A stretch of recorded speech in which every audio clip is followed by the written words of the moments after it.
Greetings, everyone. Rajee Narinesingh here, transgender activist, author, spiritualist, actress, reality TV personality. I know, I'm a lot of things, y'all. I'm also a proud American multiracial transgender woman of color.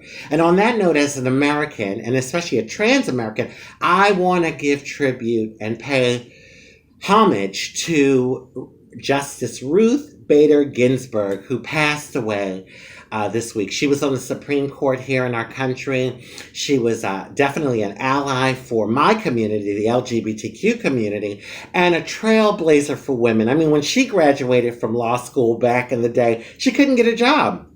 The discrimination with her being Jewish, with her being a woman, with her being married with a child, it was horrific. And so she definitely had to fight and to move forward. And she was a trailblazer. God bless her. Soar with God, Ruth Bader Ginsberg. Thank you. Thank you so much. So that leads me to these Republicans, and I can't help it. I just have to say, the bullshit that goes on now. Shout out to my Republicans out there. I have some Republican friends, okay? But, I'm just calling it as I see it.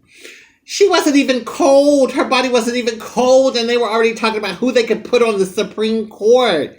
I mean, really? And back in 2016, a number of them blocked President Obama because we were 11 months away from the election. And they said, oh, it's too close. And we need the American people to make this choice, et cetera, et cetera, et cetera. Lindsey Graham is actually on videotape saying this, okay? Of course, the story has changed now. 40 days or a little less away from the election, they want to push someone through to the Supreme Court. Oh my God, I'm getting hot. But really, now I'm not saying people don't have a right to change their mind, but at least give a good reason. Oh, please. Yeah, I know. I call it bullshit. Some people would say, oh, it's just politics. But stuff like that, I can't stand. It's like talking out both sides of your damn mouth. And then, of course, they want to push someone in to the Supreme Court that's very conservative to the right. And the women that they're looking at, I think it's like 4 or 5 of them, conservatives. The one that's like being considered like the top one being vetted. She's a devout Catholic, 7 children, of course, a judge, and anti-abortion. Oh my God. Now, let me just say this. Abortion. Oh my God. These pro-lifers, anti-abortion people. Really? Like, okay, as a transgender woman, I can't have children. If I was a cisgender woman, I probably wouldn't have an abortion. No, I don't think I agree with it for my life.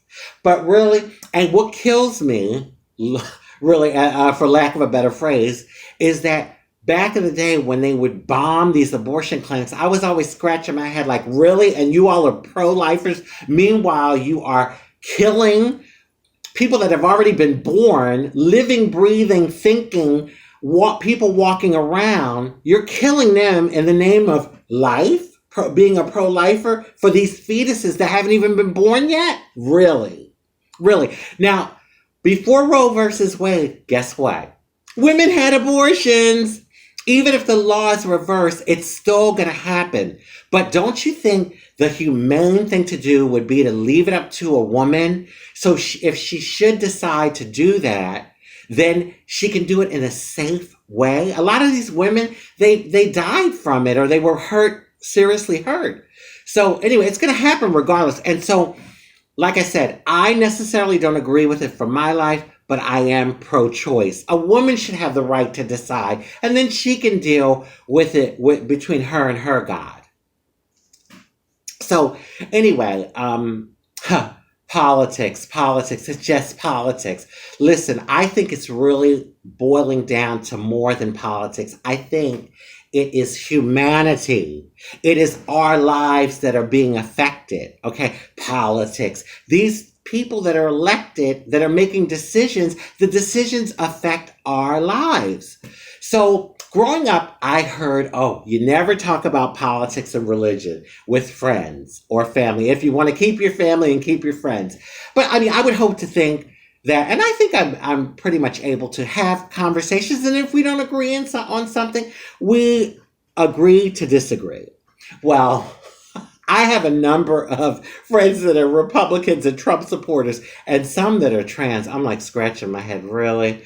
I have a girlfriend, she called me the other day. She's like trying to get me to vote conservative. And I'm like, girl, where do I fit in the conservative party? Can you please tell me? I mean, don't get me wrong.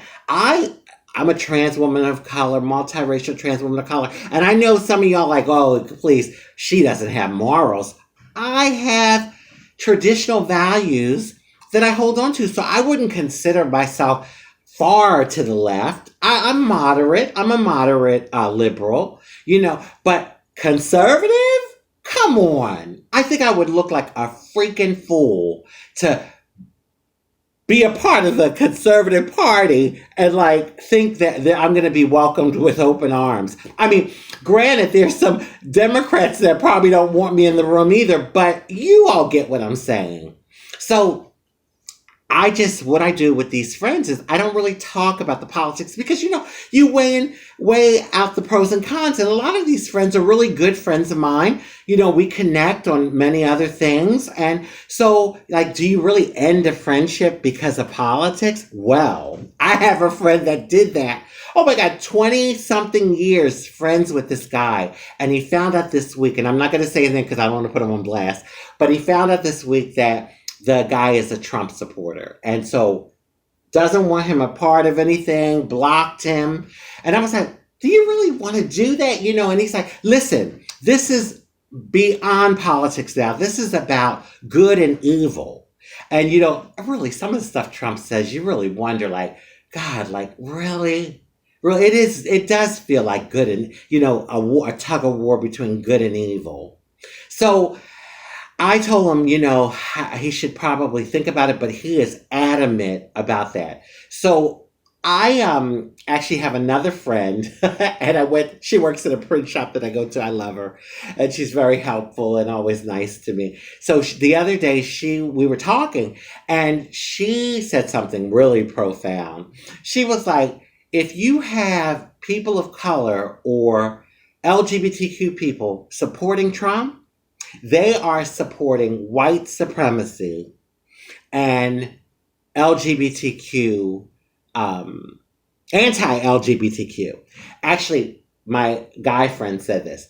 I told her that, and then she said, yeah, well, to me, if you're a person of color or you belong to the LGBTQ community, and by the way, she's a white American woman. She happens to be in the LGBTQ community, though. But she said, if you're that, it's like roaches voting for Raid.